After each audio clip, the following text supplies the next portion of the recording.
Pokémon Legends Z-A's release has me thinking about the franchise's decline in terms of reception up until this point, and I realized something. It was never about the games themselves, but rather the expectations and unwritten rules that come with the platform they're released on. Let me cook. In their prime, portability was enough of a perk on its own for handhelds that the majority of gamers opted for them over more powerful, dedicated hardware. Fast forward to 2025, and despite the fact that handheld consoles are capable of more than ever before, with Switch 2 in particular being something handheld fans could only ever dream of in the days of Game Boy to 3DS, the discourse is full of loud assertions that it isn't worthy of the same level of dominance.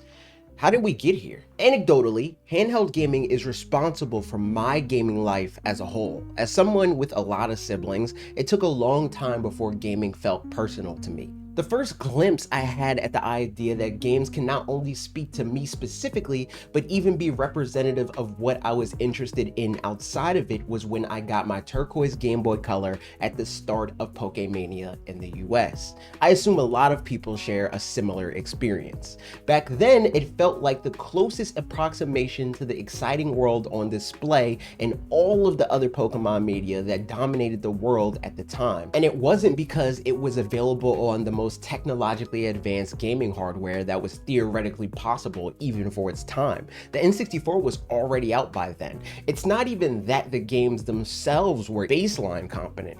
Even within the arena of handheld gaming, I could write an entire essay on the decades-long history of the technical shortcomings of Pokemon games on traditional handhelds. That's a not so subtle hint. All I'll say is follow, watch, redirect on Twitch. But no, it wasn't any of that. It was the fact that thematically, Nintendo and Game Freak were able to sell the world on the idea that portability was core to the value of the Pokemon franchise. And it was possible to pull off because at the time, the gap in quality for handheld games was small when compared to one another. Pokemon games would continue to ride the wave of that concept for the next 2 decades, all the while pacifying any potential yearning for more by drip feeding any possible advancements within that handheld arena as time went on. Importantly, this allowed casual gamers to associate Pokemon with a premium gaming experience in its own space. They even got to dip a little bit into the more premium home console landscape when they ironically made smaller experiences that looked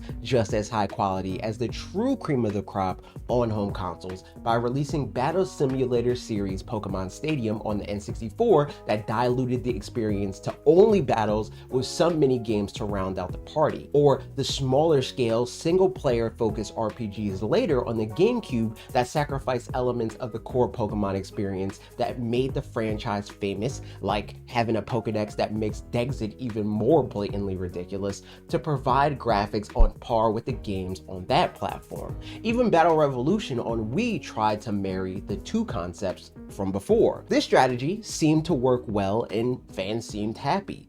That was until the end of handheld games as we knew them. The second that era ended, this charade began to backfire, at least in terms of perception. Zelda, on the other hand, is the apple of everyone's eye, as it's a bit of a liaison between home and handheld, and it's a strong representative as a long-running video game franchise, about 10 years Pokemon senior, that consistently reached the peak of both handheld and console worlds. On console, it has been heralded as one of the best franchises to ever exist, and it can be directly credited with inspiring half of the gaming industry at large in various ways, to put it mildly. Not just that though, Zelda has accrued a collection of greatest hits on handhelds as well, many of which could easily stand as some of, if not the most impressive games on offer on those respective platforms as well. Zelda has always been a gaming darling since the day it debuted, and that acclaim and adoration has only increased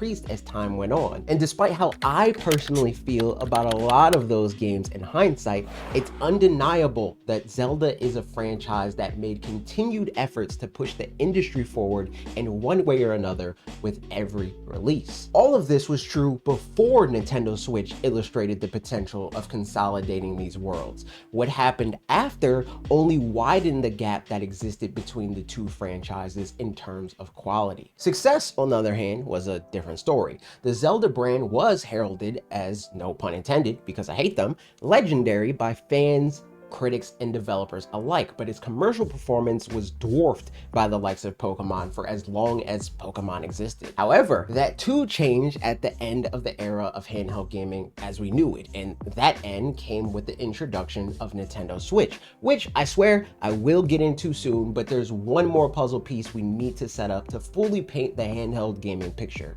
third-party games. To put it simply, arguably oversimplifying it, third parties on handheld consoles were only as consistent as each handheld's install base. The handhelds that sold the best were easier to justify creating exclusive for, and that's where you got the best games from third parties. That said, regardless of platform, just like home consoles to this day, getting exclusives from major studios is always less likely than getting ports and multiplats. Unlike that home console experience though, assuming they tried it all, inconsistency is a staple regardless of era, although some are definitely worse than others when it comes to handheld ports, had a reverse bell curve in terms of quality throughout the history of handheld gaming. The best third parties would tailor the experience of their game for the platform. Most times, all the way up until the 3DS generation, this resulted in completely different games from their home console counterparts. And that's putting it lightly. These games were almost entirely unrecognizable from the home console version. This approach resulted in a lot of misses, but there's also a decent amount of standouts, some of which, like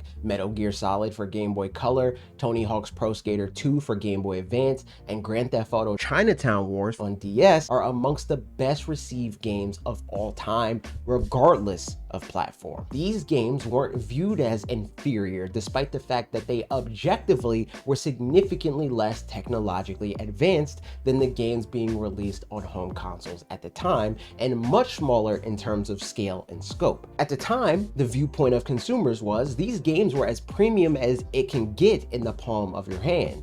That was until Nintendo Switch was revealed.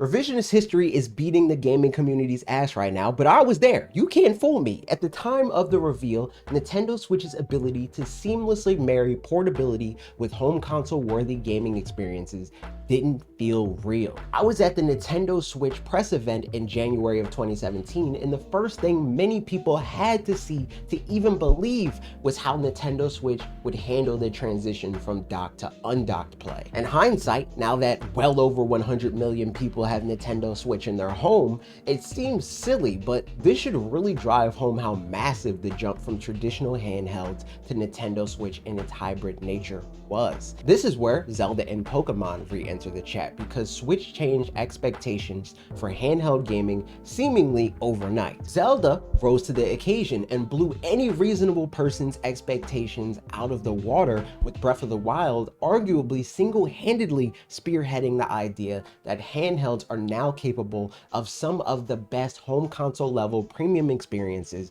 of all time. And while this was exciting for consumers, it absolutely set Pokemon up for failure, because if Zelda, the much smaller franchise in terms of popularity, can do that, what was Pokemon cooking up? That's how most Switch owners felt at the time. Many Pokemon fans campaigned for the same experience with better graphics, but the reality is that that old experience only ever resonated with non-diehards because on traditional handhelds, Pokemon games felt like big fish in a small pond. And Nintendo Switch caused that pond to flood into the ocean, and Pokemon needed to be prepared if it hoped to maintain its reputation, especially given the impact Breath of the Wild had on the industry. Obviously, if you know about game development, Zelda was always and still is much better suited for the transition, because that franchise has always provided experiences that rivaled the best of its time on handhelds and home consoles, whereas Pokemon only ever attempted to push the boundaries of handheld gaming, and even there,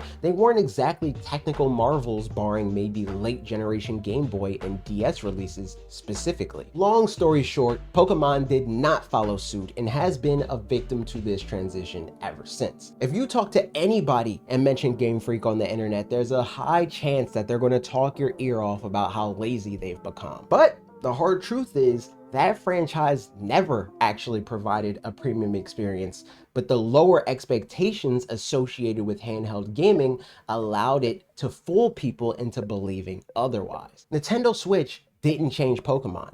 In fact, nothing on the development end changed, and that is where Pokemon failed. Not because they used to be better, but rather because what they used to do isn't good enough outside of the pond they used to dominate. The reality is the anecdote that Pokemon games were good for their time is inaccurate at best. Ocarina of Time and Gen 1 Pokemon games were peers despite the delta that existed between them in quality at the time. Easily a much larger gap than the one that exists between even Pokemon Let's Go and Breath of the Wild. But it doesn't feel that way because where they were played conditioned everyone to have different expectations. That being said, this shift in expectations didn't just backfire on Pokemon. That franchise was just the first canary in the coal mine. The shift has since placed the Nintendo Switch itself in the crosshairs. I'd argue Nintendo did too convincing of a job because gaming discourse doesn't account for the fact that originally the allure to Switch was it's simultaneously the most technologically advanced handheld console ever released, and it also offers a traditional home console experience on par with most of Nintendo's entire history in the home console space. People no longer view Nintendo Switch on its own handheld island like they used to with Game Boy and DS. Now that you can play it on the same TV as your PS5 Pro, gamers expect it to have parity with consoles that demand more power and ironically money than Nintendo's offering. And at least when it comes to Nintendo Switch, that mentality is shared by major third-party publishers. Many of them don't see it's worth spending the admittedly much higher cost of tailoring experiences to the Nintendo Switch, and it's just outside the technological realm of making versions that are comparable to the other platforms. And it's not just that. In the past few years, in response to the higher expectations of the Switch era, PC gaming companies have begun scavenging for scraps of the space that Switch established, and that's muddied the water even further. In a lead up to Nintendo Switch's full unveiling, the late Satoru Iwata declined to reveal plans for what was then referred to as Nintendo NX for fear of companies in the space copying the concept before they planned to bring it to market. In that time, many pundits in the gaming space scoffed at this idea. Fast forward to today, and I can't think of a more spot-on prediction because companies like Valve, Lenovo, Asus, and more have all made Nintendo Switch wannabes, and it's made the nightmare Goldilocks debate gamer spam with Switch even more loud and insufferable. From the time Steam Deck in particular was released, strict teams of gamers and influencers online insisted that handheld PCs were the only logical place for people that value handheld gaming. Even as someone that closely follows developments in this industry, this groundswell of talking points convinced me to give handheld PCs the opportunity to provide the value gamers claimed it could. To be honest, it's not close. The obvious appeal of Nintendo exclusives is not there in a legitimate way. Even if you don't care about legality, the experience is inferior to official alternatives. The general performance gains are largely a myth when you account for the relative lack of optimization that plagues PC gaming ports on a consistent basis, and support after owning the platform is a nightmare, especially when you compare it to Nintendo. Ironically, I can't even find somewhere to trade or sell my Steam Deck without jumping through flaming hoops on a unicycle, but I digress. There is a silver lining that I think the state of handheld gaming is leading to. Switch 2. Love it or hate it, it is the next evolution of handheld gaming that solves new challenges presented by its predecessor and by this new PC gaming handheld copycat industry. Switch 2 has already proven that it's the solution to every problem posed in the era of Switch and beyond. And to underscore that point, PC handhelds will help in this regard, not hurt. Developers now have increased incentive to target a Switch 2 level spec with the fervor around that space without the need to sacrifice the ease of use Nintendo platforms are known for. Switch 2 supports all of the topical buzzwords. It can do 4K, it can do ray tracing, it can do 120 Hz. Obviously, not to the same degree of its more costly and more power hungry counterparts, but I guarantee you that won't matter. I promise you, as long as the Switch 2 release passes the eye test for the average consumer that has never even considered watching a graphics comparison video, it will be more than enough. And not just that, assuming Switch 2 is even close to the success of its predecessor, technology like DLSS will result in easier, more cost-effective development for those specifically tailored third-party releases that were a lot more common on traditional handhelds than they were on Switch. The days of the ports that actually resulted in entirely different games are over, to be sure, but in their place will be third-party exclusives and ports with feature parity with other platforms. And I can't say for certain yet whether Pokemon in particular will be redeemed, but I made a video you should watch to see how Pokémon Legends Z-A could be the solution. Click or tap to watch it right now. Thank you to paid members over at shop.watchredirect.com like Trev L. Steinberg for making this video possible. Hit the link in the description to join them in the credits of every video and in receiving physical and digital perks.